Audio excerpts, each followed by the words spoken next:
টাকা ধান্যে শোধ দেয় না কেন? আমি তো একটা জিনিস বুঝলাম না ভাই। তুই টাকাটা হাওলা নিছিস, এইবার টাকাটা ফেরত দে। না, তা দেবে না। কিছু কিছু বন্ধু আছে, তারা শুধু বন্ধুর সাথে মিশবে টাকা ধার নেওয়ার জন্য। আর যেই টাকা ধার নেওয়া হয়ে যাবে, সে বন্ধুর আর পাত্তাও পাওয়া যাবে না। এই জ্বালাকে সহ্য করা যায়?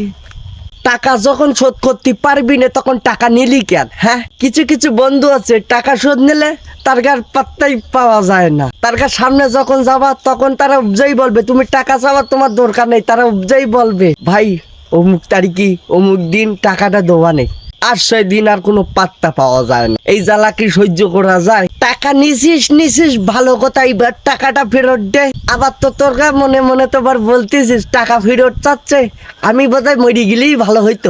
ভাই তোর হাত দুকন ধরি নাই মাঝখানের ঠ্যাংটা ধরি, টাকাটা আমার বিরাট প্রয়োজন, এইবার টাকাটা অন্তত ফেরত দে। না তাও দিবি নে। ওই টাকা নে ওপরে যাবা, ভগবান কি তোমার কম ছাড়বে? সৃষ্টিকর্তা কি তোমার কম ছাড়বে? তোমার কিন্তু পিছনটা ইচ্ছা করে মেরি দেবে। লোকের টাকা পয়সা ওইভাবে মেরু না। আবার টাকা পয়সা নে বলে যে মরি গেলি বোধহয় ভালো হই, টাকা পয়সা গুলো আর দেওয়া লাগতো না। হাই বিয়স, তোমাদেরকে বলছি কখনো কলে পড়ি কোনো বন্ধুরে টাকা হাওলাত দিও না, তবে কিন্তু আমার মতন জইলা পড়ে মরবা, কোনোদিনই টাকা দেবে না। চাইতে গেলে বলবে যে তুমি মরে গেলে ভালো হইতো। নেন, ভালো থাকবেন, আরেকটা ভিডিও দেখা হবে।